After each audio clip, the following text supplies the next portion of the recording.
Hola a todos y gracias por acompañarnos hoy. Mi nombre es Andrea Aguilar de la oficina Legacy Counsel y me alegra que hayan podido asistir a la presentación de hoy, Impuestos en los Estados Unidos, una guía para inmigrantes. Nosotros sabemos que navegar el sistema tributario en Estados Unidos puede ser un poquito abrumador, especialmente cuando usted recién ha llegado al país y está tratando de conocer de las reglas de este país. Entonces, por ese motivo, hemos querido hacer esta presentación para ofrecer un poquito de claridad, un poquito de orientación y tal vez información útil para ustedes para que puedan comprender sus responsabilidades como contribuyentes en los Estados Unidos. ¿Ok? Pero antes de empezar, me gustaría aclarar que esta información es netamente educativa. Si usted tiene una situación particular, por favor, consulte con su CPA, con su profesional de tributos o con nosotros y nos va a dar mucho gusto poder ayudarlos. Así que, sin más preámbulos, empecemos. Impuestos en los Estados Unidos, una guía para los inmigrantes. Quiero empezar con una regla muy básica, pero muy importante. Las leyes de migración y las de impuestos no son equivalentes. Lo quiero mencionar porque aquí hay mucha confusión. Siempre escucho personas que dicen, oh, soy residente, o no, no soy residente, y como residente entonces tengo que pagar impuestos de una manera o no. Esa es la pregunta que se hacen y siempre tratan de decir, ah, ok, como soy residente migratorio, bajo las leyes de migración, entonces también debo ser residente tributario. Y si no soy residente bajo las leyes de migración, entonces no debo ser residente tributario. Eso no es correcto, ¿ok? Hay que tomar en cuenta que las leyes de migración se ocupan de quiénes pueden entrar al país, quiénes pueden permanecer y trabajar aquí en los Estados Unidos. Principalmente esa es la función de las leyes de migración. Pero las leyes tributarias, no, las leyes tributarias se enfocan en cómo se pagan los impuestos en los Estados Unidos, cómo los individuos, cómo las empresas pagan impuestos en los Estados Unidos. Y por lo tanto, la definición de residencia fiscal o tributaria es diferente. ¿Ok? Entonces vamos a aprender sobre eso. Pero antes que nada, quiero aclarar que todo lo que vamos a mencionar el día de hoy, o la mayoría de lo que vamos a mencionar el día de hoy, se va a referir a los impuestos federales. En los Estados Unidos tenemos impuestos federales y también impuestos locales. ¿Qué quiere decir? Esos impuestos federales son los que aplica a todos los estados en los Estados Unidos, pero los locales o estatales solo aplican a usted si es que se encuentra viviendo en determinado estado. Y hay muchas diferencias. Por ejemplo, en el estado de la Florida, nosotros no tenemos impuestos a los individuos, impuestos a la renta a los individuos, pero sí en estados como California, New York, Washington, DC y otros estados. ¿Ok? Entonces, eso es algo muy importante. Y entre los tributos federales tenemos varios tributos, pero nos vamos a enfocar en los impuestos a la renta, impuestos de sucesión e impuesto a las transferencias gratuitas o donaciones o regalos. ¿Ok? Em, Empecemos entonces con el impuesto a la renta. Es importante tener siempre en cuenta cómo es que se define el contribuyente para propósitos del impuesto a la renta. ¿Por qué? Porque el contribuyente va a presentar una declaración de impuestos de acuerdo a su estatus de residencia fiscal. Si estamos hablando de un residente fiscal con respecto al impuesto a la renta, entonces este individuo va a tener que pagar impuestos con respecto a todo lo que genere en todo el mundo. Si hace ingresos o trabaja en el Perú, va a tener que pagar impuestos allá y también acá o hacer una reconciliación, pero lo va a tener que reportar aquí en los Estados Unidos. ¿Ok? Entonces es importante saber con quiénes estamos tratando, si un residente fiscal o un no residente fiscal. Si es que no somos residentes fiscales, entonces estamos tratando con un extranjero no residente para ese tipo de impuestos y esas personas solo pagan impuestos con respecto a sus ingresos de fuente estadounidense. Salarios, rentas, dividendos, todo lo que se haya generado aquí en los Estados Unidos. Y menciono los tratados porque siempre es importante no acabar con el contribuyente con impuestos. Por eso los países entran en tratados para evitar la doble imposición tributaria, para decir que vamos a imponer tasas de impuestos más bajas o de repente vamos a considerarlo residente fiscal en un país y no en el otro y así. Lo importante es que si es que usted está tomando la posición tributaria de acuerdo a un tratado, hay que dejarle saber al IRS que esta es la circunstancia a través de la presentación de un formulario 8833. Eso es otra cosa que también tiene que saber. Aquí tenemos diferentes tipos de formularios que se usan de acuerdo a su situación específica. ¿Ok? Entonces, muy importante, residentes fiscales con respecto al impuesto a la renta reportan sus bienes mundiales y pagan impuestos con respecto a todo lo que generan en el mundo.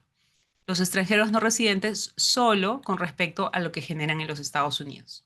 Entonces he preparado esta imagen para que más o menos ustedes puedan darse cuenta. Esta es una persona que es residente fiscal, le llamamos US Tax Person, lo que genere en todo el mundo. Y no solo el pago de impuestos es importante, una cosa que también tienen que recordar es que el reporte de bienes, de determinados bienes afuera de los Estados Unidos es obligatorio.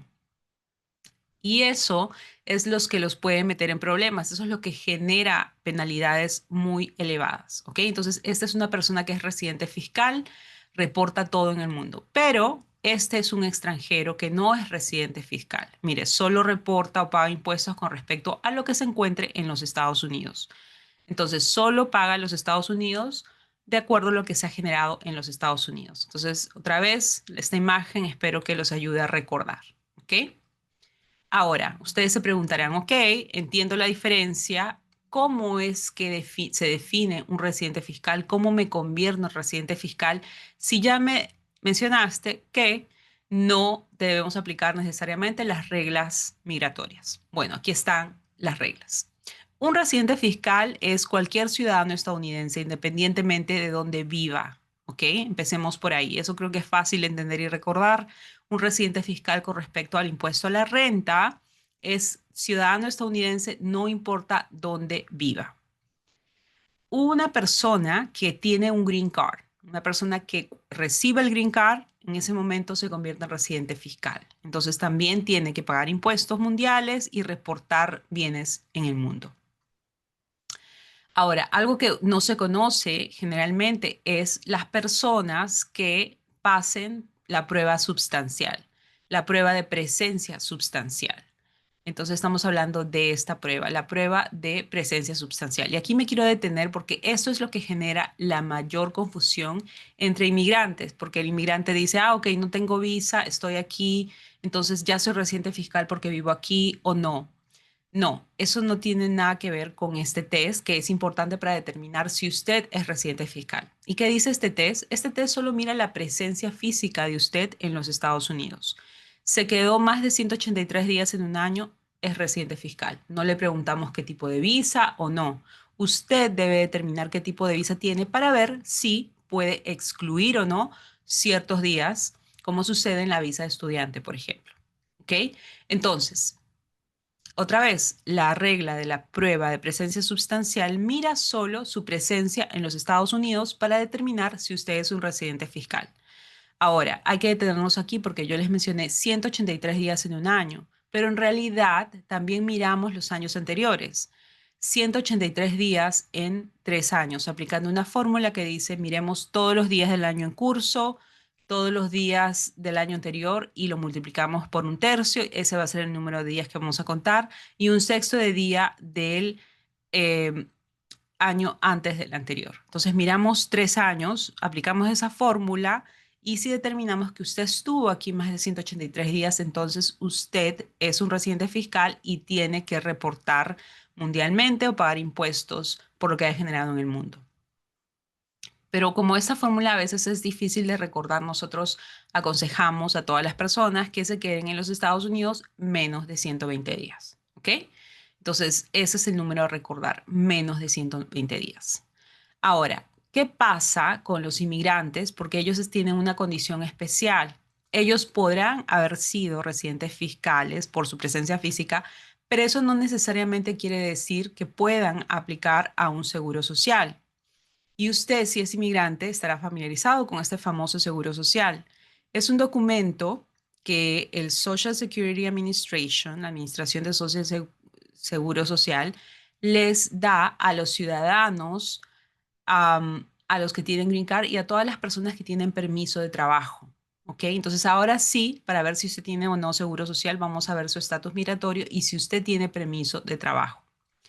Pero si no lo tiene, como sucede con muchas de las personas que de repente están aquí con visa de turista y se quedaron mucho tiempo y se convirtieron en residente fiscal, puede ser que usted no tenga un seguro social y por lo tanto no califique a ciertos créditos tributarios o deducciones. Usted habrá escuchado como crédito tributario por el nivel de ingreso que tengo, crédito tributario por hijos, incluso ese crédito es reembolsable y por eso es los famosos cheques del IRS que le envían a las familias. Entonces, como si no tiene un seguro social, usted no aplicará a estos créditos, ¿ok?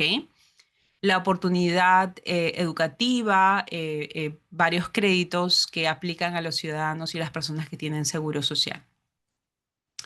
Pero entonces, ok, ¿cómo yo me convierto en no residente? Mencionaste, Andrea, que de repente puedo tener un tipo de visa que me permite excluir ciertos días. ¿Cómo todavía me mantengo como extranjero para no reportar todos mis ingresos y todas mis propiedades en mi país? Porque esa no era la intención cuando yo entré a los Estados Unidos. ¿Ok?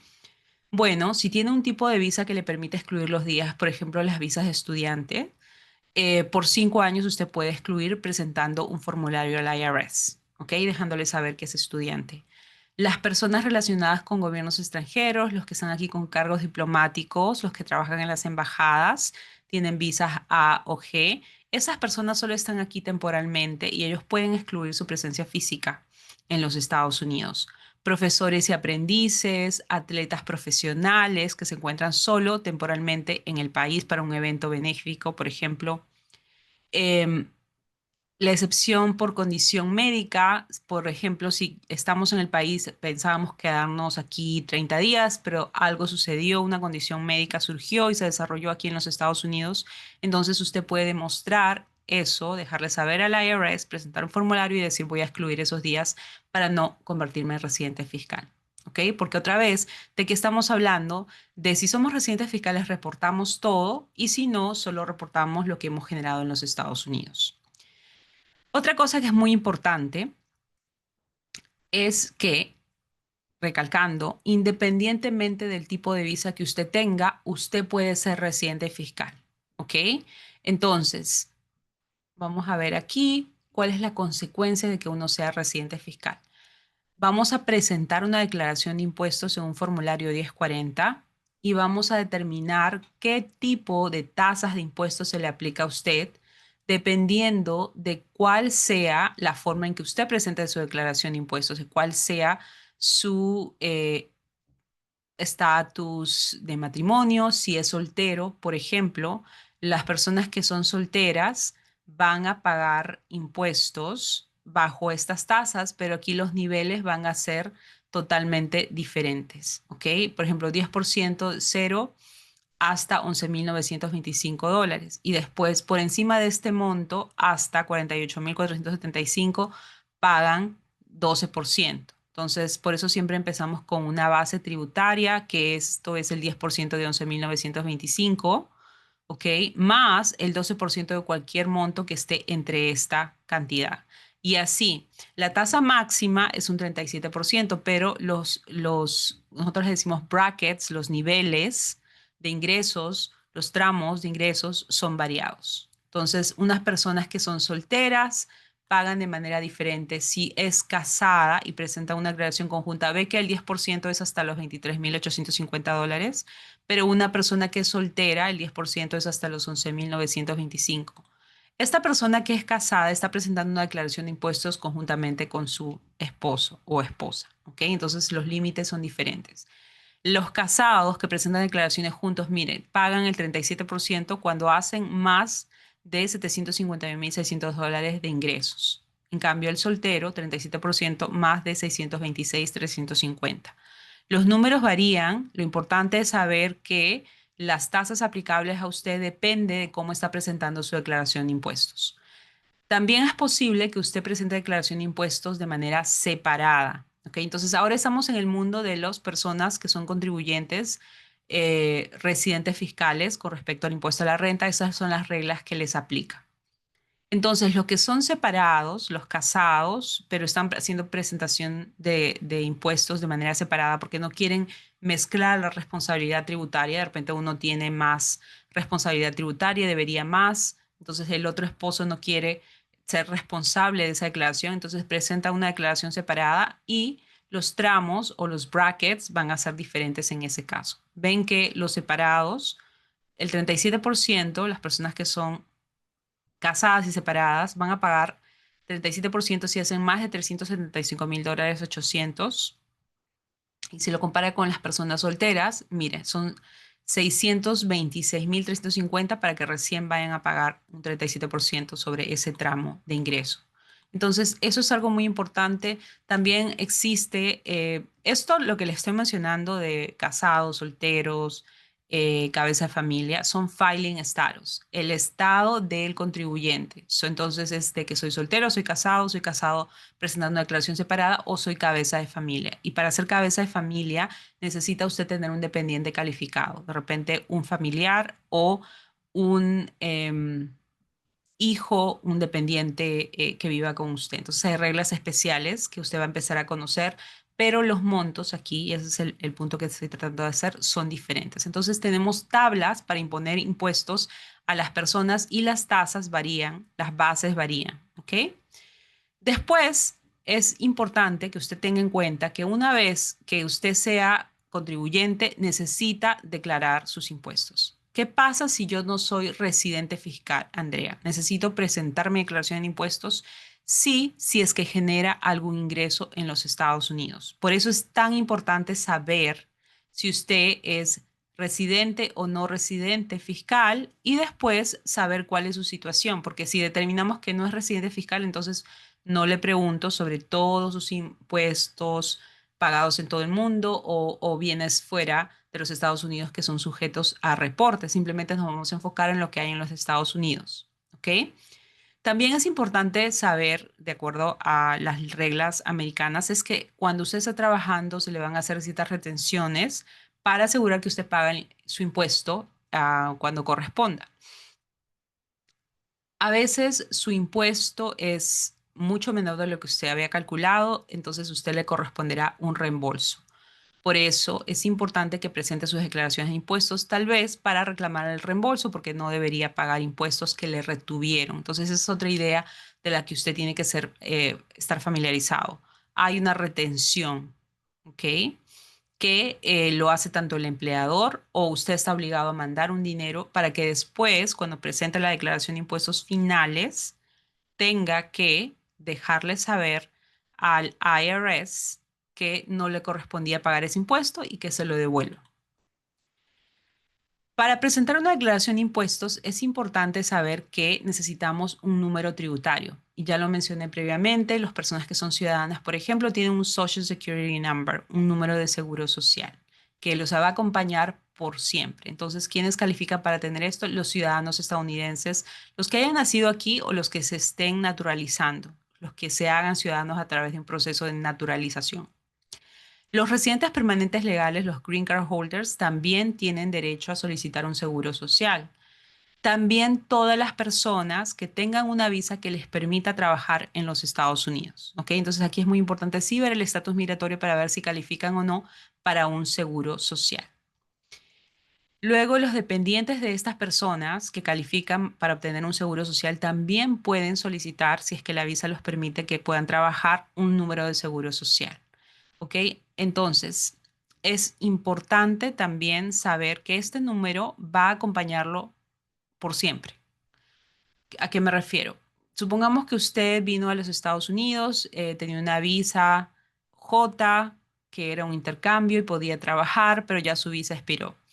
Ese número que se lo asignaron porque usted tenía un permiso de trabajo, seguramente tenía una anotación que decía válida solo con un permiso, pero que expiraba si el permiso de trabajo, bueno, expira. Independientemente de eso, su seguro social se mantiene con usted y usted lo va a poder usar en años sucesivos, pero no va a poder trabajar porque si es que usted va a un empleador, siempre le van a pedir el seguro social y van a querer ver si hay una anotación, alguna limitación. Entonces, pero en sí, el número de seguro social en sí permanece y usted lo va a poder usar porque, por ejemplo, ¿cuándo lo podré usar, Andrea, si es que no lo puedo usar para trabajar? Bueno, si es que abro una compañía en el futuro y necesita sacar un tax ID para la compañía, le piden un número de la persona responsable y usted como manager de la compañía es responsable, entonces usted proporciona ese número y puede acceder a obtener el tax ID para la compañía de forma más rápida. ¿Ok? Entonces es importante que sepa que ese número se mantiene con usted. Si lo obtuvo, guárdelo, no va a terminar, no va a expirar. ¿Qué pasa con esas personas que, por ejemplo, son residentes fiscales, trabajan aquí en los Estados Unidos, independientemente o no, si tengan o no permiso de trabajo, pero la realidad es que las personas a veces trabajan sin tener un permiso de trabajo? ¿Qué es lo que hacen ellos? ¿Deben pagar impuestos a los Estados Unidos o no? Bueno, hay una regla muy clara en los Estados Unidos que quiere decir que si usted hace algún tipo de ingreso, genera algún tipo de ingreso en los Estados Unidos, está obligado a pagar sus impuestos.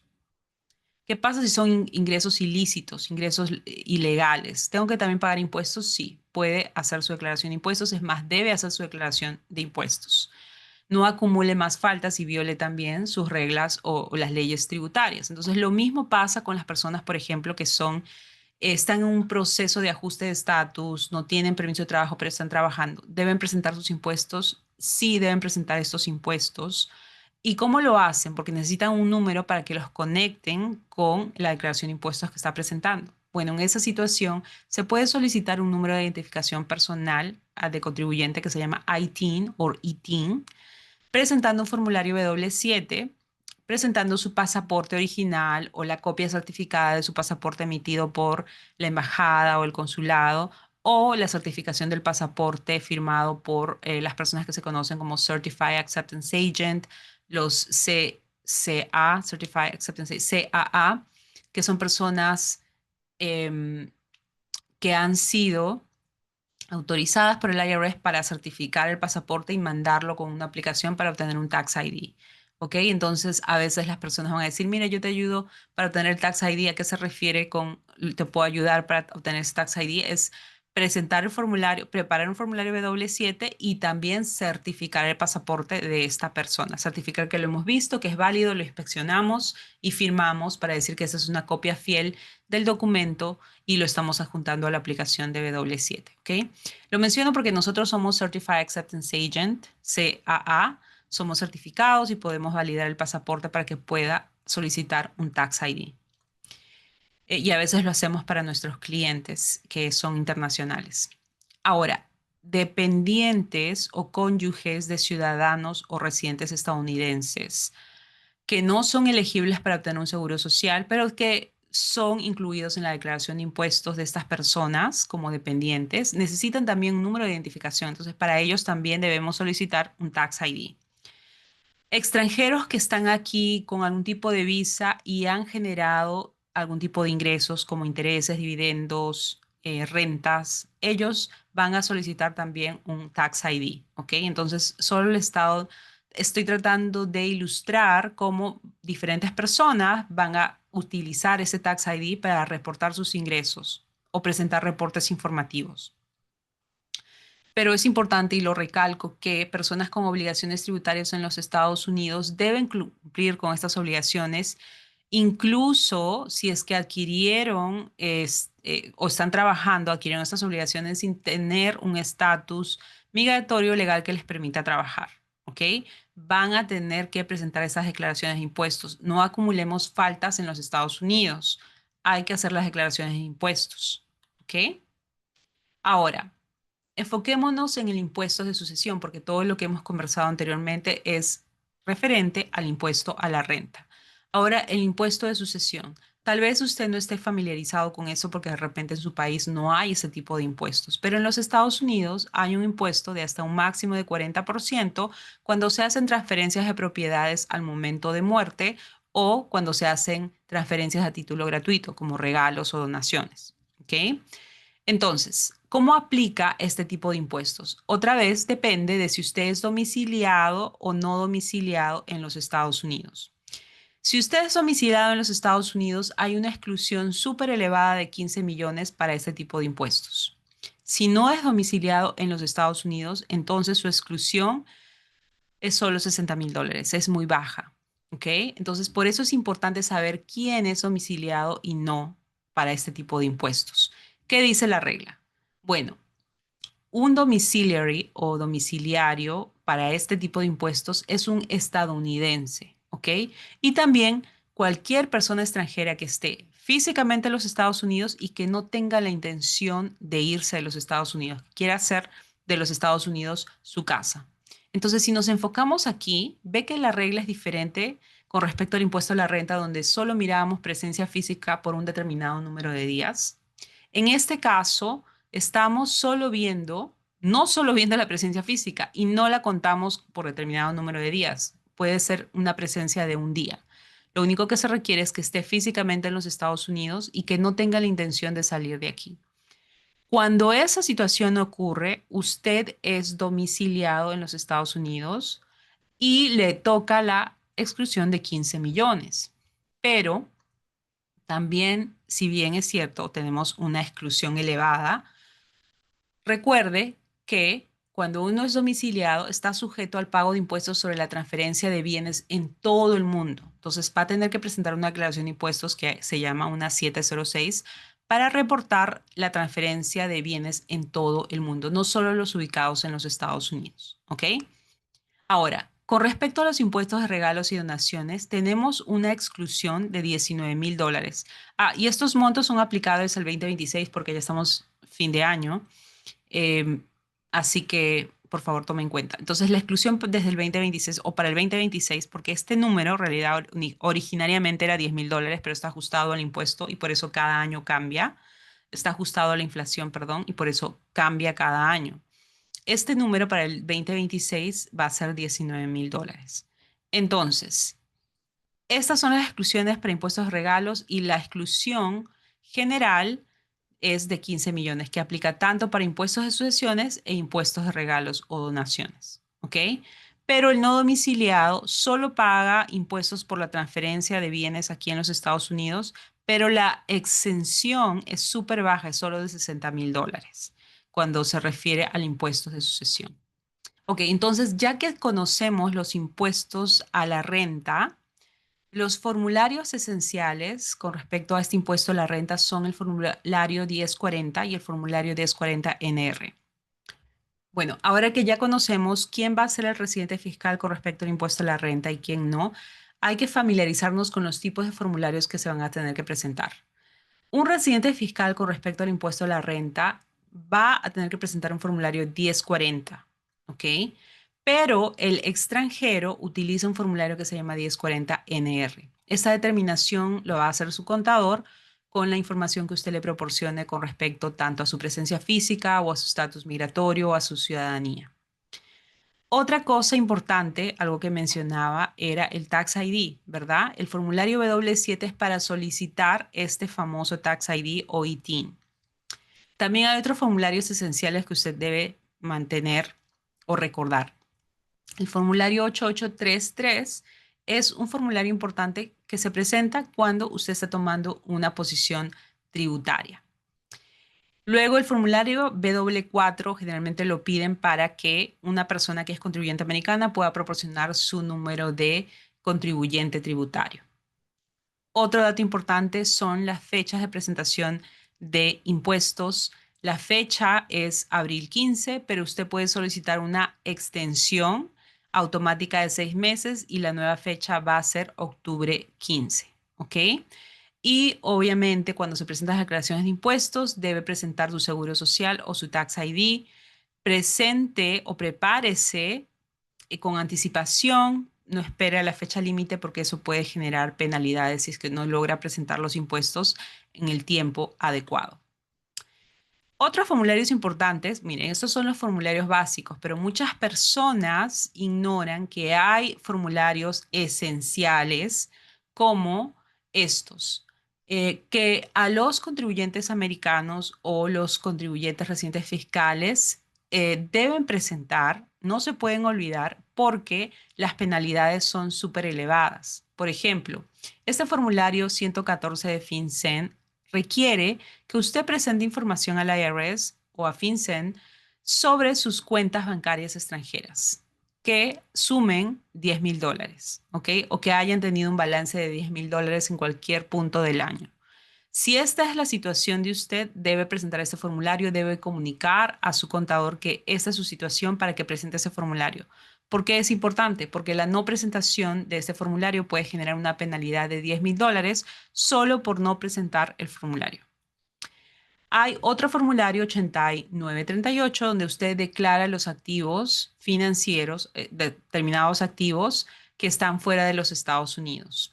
Ya hablamos del formulario 8833 para dar a conocer que estamos tomando una posición basada en un tratado. Podemos excluir ingresos generados en el extranjero si presentamos el formulario 2555.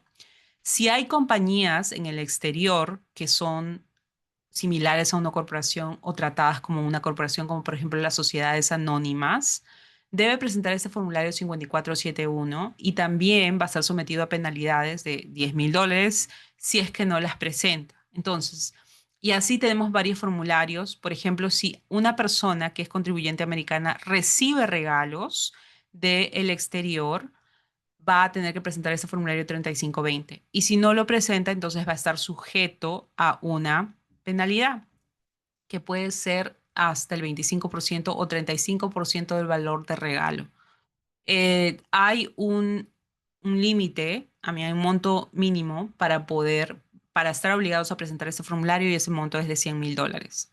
Si es que es de un individuo a un individuo, pero si es que hay distribuciones de un trust, por ejemplo, o un fideicomiso, entonces todo es reportable, hasta $1 es reportable, ¿ok? También hay que reportar la existencia de fideicomisos, la existencia de fideicomisos donde el estadounidense es un beneficiario. Y así, entonces, estos reportes pueden generar que usted tenga un gran problema tributario porque no ha presentado estos reportes informativos. Y quiero enfatizar, es un reporte informativo, no le está generando ningún pago de impuestos. Lo que sí va a generarle es un gran problema de penalidades por no darle información suficiente al IRS. Entonces, es aquí donde yo veo que muchas de las personas se meten en problemas porque no saben que tenían que reportar sus bienes en el extranjero. Y tal vez eso no le genere el pago de impuestos, simplemente lo que genera es la obligación de presentar estos reportes porque, bueno, el fisco de los Estados Unidos necesita tener información y saber quiénes son sus contribuyentes y qué tipo de impuestos mantiene en el exterior. ¿Ok? Entonces es muy importante que lo tenga presente. Eso simplemente es un resumen, las reglas en sí son complejas y solo para darles un ejemplo, el formulario 8938 tiene diferentes montos eh, y este formulario 8938 tiene diferentes montos que se aplican de manera diferente dependiendo de si usted vive en los Estados Unidos o no, o si vive fuera de los Estados Unidos, ¿ok? Por ejemplo, si es soltero o casado, que presenta su declaración de impuestos separada, si su saldo en su cuenta a fin de año es de $50,000 o más, entonces tiene que presentar este formulario. Si en algún momento del año tuvo un saldo que alcanzó los $75,000, tiene que presentar este formulario, ¿ok? Pero ¿qué pasa si es casado y presenta su declaración conjuntamente con su esposo? Entonces, estos niveles son diferentes. El saldo de fin de año debe ser de $100,000 para que tenga esta obligación, o el saldo más alto en cualquier punto del año debe ser $150,000, ¿ok? Entonces, eso es el monto que se aplica o los montos que se aplican a las personas que viven en los Estados Unidos. Pero si estamos frente a las personas que viven fuera de los Estados Unidos, entonces los montos son diferentes. El saldo de fin de año debe ser 200,000 y el saldo más alto 300,000 para los solteros y casados presentando declaraciones separadas. Pero para el casado presentando declaración con el esposo, entonces los montos para estar obligados a presentar ese formulario son un poco más elevados, 400,000, saldo de fin de año o saldo más alto, 600,000. Y así hay más reglas específicas. Entonces, la determinación de si debe o no debe presentar esos formularios es muy delicada, tenemos que ver varias reglas y lo que recomendamos es que hable con un profesional especializado en estas reglas, ¿ok? Para que haga ese análisis por usted, porque estas reglas son, como les decía, muy complicadas.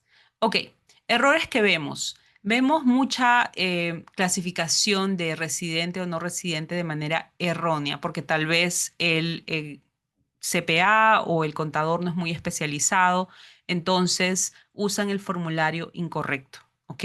O a veces el preparador de sus impuestos no sabe que puede excluir los días de los estudiantes. He visto un caso que presentaron el formulario 1040, pero no reportaron los bienes en el extranjero. Entonces lo que nos tocó hacer es decirle, mire, tú calificas para excluir los días, no eres residente fiscal, hay que dejarle saber al IRS que no eras residente fiscal, presentar una enmienda para corregir este error porque no era residente fiscal y así dejarle saber que no tenía que reportar sus bienes en el exterior.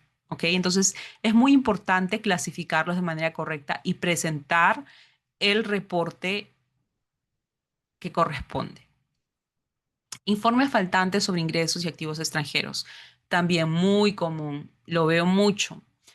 Las personas como no saben que deben reportar, porque ellos dicen, oh, el pago de impuestos, solo tengo que pagar impuestos. Y sí, estoy reportando lo que generé, los intereses que generé en el extranjero, pero no estoy presentando estos reportes informativos especiales que les mencioné. No estamos presentando estos reportes informativos. Y eso es lo que traen los problemas para los contribuyentes. Así que, por favor, analice su situación dejándole saber al preparador de impuestos o a su CPA o su contador toda la información respecto a sus bienes en el exterior.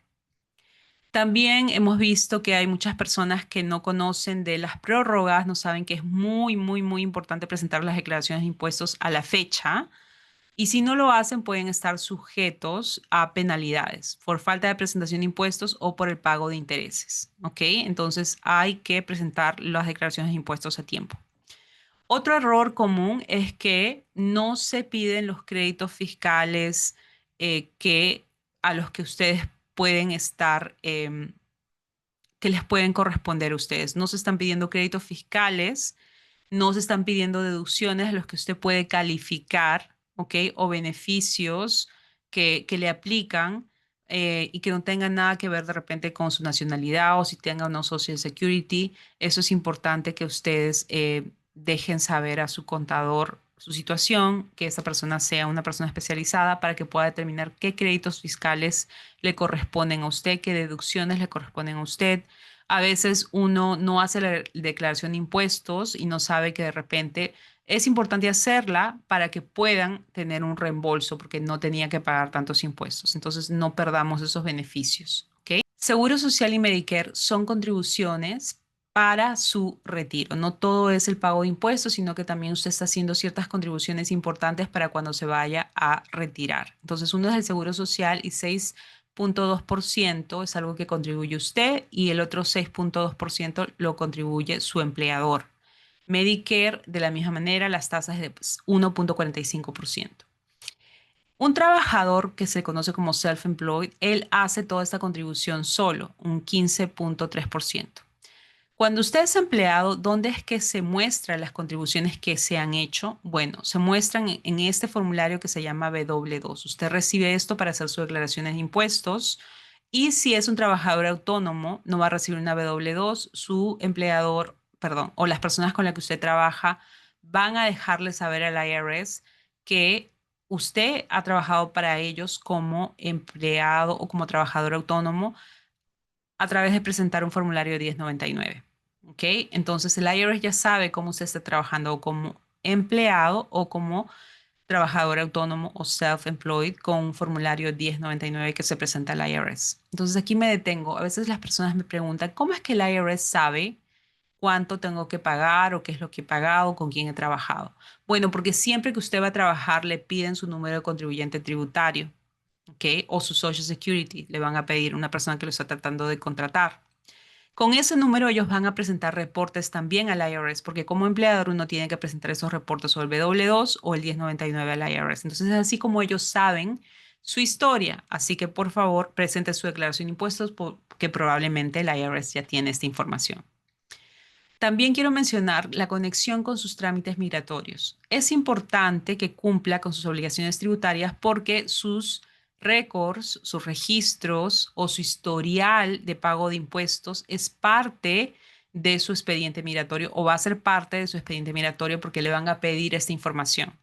Y si usted no ha presentado la información correcta, eso también es una muestra de que no tiene un buen carácter moral y puede tener problemas en su proceso de ajuste de estatus. Así que es mejor que antes de responder esas preguntas, revise sus declaraciones de impuestos, enmiende sus declaraciones de impuestos si es que se ha presentado de manera incorrecta o se acoja a ciertos programas como por ejemplo Streamline, el procedimiento de Streamline, donde uno hace la declaración por 3 años de declaraciones de impuestos y de FBAR, de reportes de cuentas extranjeras por 6 años, y dependiendo de que si usted vive o no vive en los Estados Unidos, debe pagar una penalidad, ¿ok? Pero hay procedimientos para que usted se ponga al día. Y ahora, bueno, vamos a hablar de el domiciliado y no domiciliado con respecto a los impuestos de sucesión y de regalos. ¿Ok? Bueno, aquí tengo la traducción. Domiciliado y no domiciliado con respecto a los impuestos de sucesión y donaciones. Y aquí nos vamos a olvidar del impuesto a la renta. Todo lo que hablamos anteriormente corresponde al impuesto a la renta, pero con respecto al domiciliado o no, es importante saber que las transferencias al momento de muerte o a título gratuito está sujeto a un tipo de impuesto especial que puede tener una tasa impositiva máxima de un 40%. ¿A quiénes se le impone? A todas las personas que transfieran propiedades, pero dependiendo si son domiciliados o domiciliarios o no. ¿Quién es un domiciliario para ese tipo de impuestos o domiciliado? Bueno, los ciudadanos estadounidenses. Un domiciliado es un ciudadano estadounidense independientemente de dónde viva esta persona, ¿ok? Es un ciudadano independientemente de dónde viva este ciudadano estadounidense. También una persona que se encuentre físicamente en los Estados Unidos y que no tenga la intención de salir del país, o sea, que quiera que los Estados Unidos sea su casa. Esa persona también es un domiciliario o domiciliado para ese tipo de impuestos. ¿Y por qué es importante conocer esto? Bueno, porque la exclusión o la exención para ese tipo de impuestos es bien elevada, 15 millones. Esto quiere decir que para que este tipo de impuesto le aplique a usted, la persona tiene que haber tenido un patrimonio de más de 15 millones, ¿ok? Em, ¿Qué sucede con los que no son domiciliados? Bueno, la tasa impositiva sigue siendo un 40%, pero la exención es solo de $60,000. Otra diferencia es que no se paga impuestos o no se cuenta las transferencias de los bienes ubicados en el mundo, como sucede para los domiciliados o domiciliarios, sino solo los activos ubicados en los Estados Unidos. Entonces, también hay diferencias. Es importante conocer cuál es la diferencia y cuál es su situación particular. Con respecto a los impuestos a las donaciones o de regalos, la exclusión es de $19,000 para el 2026 y también para el domiciliario, no domiciliario, $19,000. Ahí no hay diferencia. La diferencia está en la exención sobre el impuesto a las sucesiones, que es $60,000, y para los domiciliarios, 15 millones en el año 2026. Y estoy indicando los montos del 2026 porque, bueno, ya estamos a fin de año. Otra cosa que es importante recalcar son las tasas, ¿ok? Entonces vamos a ver las tasas que les aplican, como mencionaba, hasta un 40%, puede ser 18, 20, 22, y las bases son diferentes. Quiere decir que, por ejemplo, si tengo un impuesto a pagar por la transferencia de bienes, tengo que ver cuál es el valor de las propiedades para saber cuánto es que voy a pagar. Y vamos a tener que calcular de la misma manera que calculamos, que aplicamos las tasas para el impuesto a la renta, lo podemos aplicar aquí para estate taxes, pero los montos son diferentes. Entonces, ¿cómo se aplica, por ejemplo, la exclusión? Estamos hablando ahora de un extranjero que solo tiene bienes en los Estados Unidos. Los bienes son $100,000. ¿Cómo vamos a hacer el cálculo de impuestos? Hasta $10,000 va a estar sujeto a un 18%. Después de los $10,000, de 10,000 a 20,000, a un 20%. Entonces, por eso aquí tenemos 1,800, que es los primeros $10,000 a 18%, y después la diferencia, un 20%, y eso es 2.000. Entonces, si es que hay un patrimonio de hasta $20.000, el impuesto es 3.800. Y así, ven que ya hemos calculado los montos antes de llegar a este mínimo. Dije $100.000, ¿verdad? Entonces, ¿cuánto va a ser el impuesto de una persona que fallece con $100.000 y es extranjero? El impuesto va a ser 23.800. Pero ¿cómo se aplica ese exention de $60.000? Ese monto es equivalente a un crédito tributario de $13.000. Entonces, una persona que fallezca con un patrimonio de $100.000 va a tener que pagar de impuestos de sucesión de $10.800. Entonces ve que el impuesto es bien elevado, pero estamos hablando de una persona extranjera, ¿ok? Por eso los extranjeros planean cuando saben que no son domiciliarios en los Estados Unidos para no pagar tantos impuestos, porque a ellos sí les va a aplicar. Pero el americano, si es que estuviéramos hablando de un americano, de una persona que es domiciliada en los Estados Unidos para ese tipo de impuestos, la exención es 15 millones. Por eso no están sometidos a este impuesto si es que no tienen un patrimonio muy elevado. Por ejemplo, en general, sobre una persona que vivió aquí recién en el año 2024, se mudó a los Estados Unidos, entonces en enero debe asegurarse de obtener toda la información necesaria para poder presentar su declaración de impuestos. Si la persona, por ejemplo, obtuvo una Green Card, va a tener que presentar un formulario 1040 y tiene que recopilar toda la información en enero porque a fin de año sus empleados le van a estar enviando los formularios correspondientes para que usted pueda presentar su declaración de impuestos. Entonces, asegurarse que tenga todo, generalmente, bueno, puede ser en febrero que va a poder recopilar toda esa información. Y en marzo, prepare su declaración de impuestos, calcule sus obligaciones tributarias, pero no se pase de la fecha límite para presentar la declaración de impuestos, que es 15 de abril, ¿ok? Entonces, planee con anticipación para no estar sujetos a penalidades. Dije al principio que no íbamos a enfocarnos en impuestos locales, pero en la Florida hay un beneficio muy importante para las personas que tienen una propiedad donde viven, ¿ok? Que les permite reducir sus impuestos locales. Es este beneficio de Homestead, que es importante recordarlo para que apliquen a ellos y para que puedan reducir sus impuestos de patrimonio, porque ese es un impuesto que aplica a la propiedad y que lo aplica el estado, específicamente el condado donde la propiedad se ubica. ¿Ok? Entonces, pedir ese beneficio de homestead. Que tiene homestead es un beneficio que se aplica de diferente manera, así que nada, esto es un ejemplo para que lo considere. Y hablando de los impuestos locales, es importante que sepa que además del impuesto federal, también va a tener que pagar impuestos locales dependiendo del estado donde usted se ubique. En el estado de la Florida no hay impuestos locales para los individuos con respecto al impuesto a la renta. No lo tenemos, pero si viviera en California, en New York, en DC, sí hay impuestos estatales y usted debe presentar en la fecha que presenta su declaración de impuestos también una declaración de impuestos locales.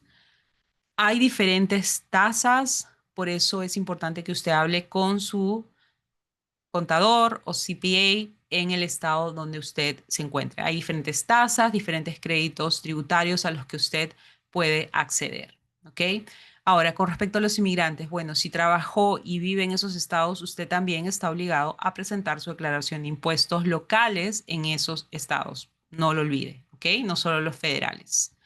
Finalmente, recuerde que pagar impuestos es parte de construir su sueño americano, recuérdelo, pero también es importante que pague sus impuestos para no meterse en problemas, porque uno presenta la declaración de impuestos bajo juramento de que no estamos mintiendo.